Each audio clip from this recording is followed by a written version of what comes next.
Riverdale Road winds through the rural town of Thornton, Colorado. Around each sharp turn lies a past tragedy just waiting to be unearthed. A multitude of terrible injustices occurred in this area. This includes mass lynchings, a madman who burned his family alive, and an alleged demonic cult setting up shop within the confines of an old chicken farm. One of Thornton's most notorious sites of anguish is the Hell's Gate Bridge. Old and rickety, this bridge has a storied past that dates back to the 1950s. A young teenage couple had broken into their parents' liquor cabinet to ensure a night of rebellious fun. They drove along Riverdale Road until they reached the bridge. Here, the boy stopped, turning off the headlights. His intention was to play a harmless joke, but something was waiting for them in the darkness. The car stalled for quite a while, drawing the attention of a local fisherman positioned close by. What happened next has been largely debated and possibly misconstrued because the fisherman was so traumatized by the event that he only issued one official statement and never spoke of what he saw again. He approached the window of the young lover's car, tentatively knocking on the glass. Before the fisherman could react, the engine revved, a devastating growl on an otherwise quiet night, and then, without warning, rocketed off the bridge. The car splashed into the water, punctuated by one sharp, shrill scream. And then the world was eerily quiet once more. Panicked, the fisherman looked over the bridge at the dark water. The ripples from the car were already fading, and he couldn't even make out their rearview lights. It was as if the earth had swallowed the two. Again, there is some variation to this account. Some claim the teenagers had gotten out of the car. They say that the man saw the teenagers jump, hand in hand, off the bridge to escape whatever madness was hunting them down. Despite all the differences between how the teens could have potentially ended up in the water, one thread of this narrative remains the same. No bodies were ever found. From this tragic event, a legend was born. Locals claim that if you drive onto this bridge, stop in the middle, and turn off your lights precisely as the boy had done, the girl will slip into your car. In 1980, two boys decided to find out whether this haunting was true or just an urban myth. They drove onto the bridge after dark, stopped midway, and turned off their headlights. The girl appeared in their back seat. Water dripped from her tousled hair to roll down her bloated gray skin. Her blank eyes bore into them. The two boys promptly fled their car, racing home as fast as their legs could carry them. When the two boys came back the next day, they saw a watermark, a wet print proving that someone, or something, had been present in the back seat of the car.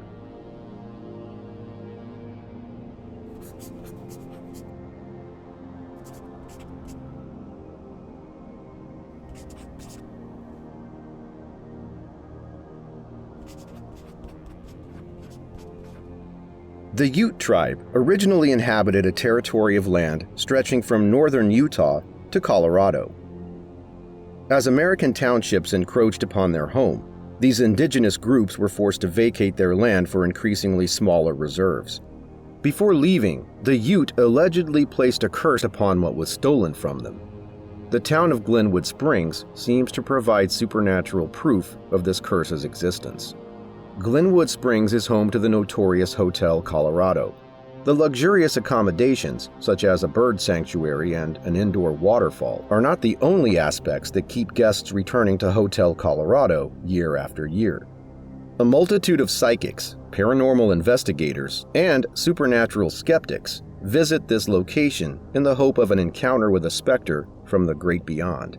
Enriched with a colorful history, Hotel Colorado possesses numerous ghost stories. The basement is said to be a particularly active site as it doubled as a morgue back in World War II.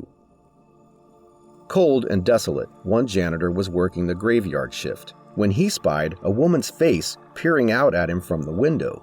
The windows in that area were hard for guests to access unless they had fallen from a decently high ledge. Fearing that the woman was hurt, the janitor flicked on the lights and went to assist the woman. However, when he looked at the window again, she was gone, and there was no trace she had been there in the surrounding area. The basement is not the only location rumored to be haunted. Both the main room and the lodging upstairs are reported to have significant supernatural activity. Affectionately called Walter after the hotel's founder, one spirit who wafts from room to room enshrouded with the smoky aroma of cigars can often be found in the lobby. While many believe that he is indeed the lingering spirit of the hotel's founder, Kathy Rippey Fleming, an author deeply invested in the establishment's history, offered a different perspective. She believes that this spirit could be that of E.E. Lucas. He worked at the hotel from 1893 until 1927. He started in management, but eventually purchased the hotel. Lucas was said to have loved the Hotel Colorado. This is why many grant plausibility to the theory that the lingering spirit of the main floor is Lucas instead of the original founder, as his interest in the hotel was well vested. Meanwhile, the upper floors are haunted by a more energetic spirit. She's reportedly interacted with objects within the hotel, appearing as solid as the average person, and has even spoken to some guests. In 1993, a married couple had just unpacked in room 661 when the man fell ill.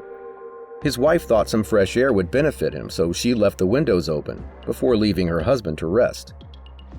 This was when the spirit entered the room, closed the window, and told the man he needed to stay out of the draft. This occurred not just once, but each time the wife re-entered the room, she would open the window just for the ghostly woman to return and close it. It is clear from its rich history and supernatural reports that Hotel Colorado will continue to attract the attention of vacationers and paranormal investigators for years to come.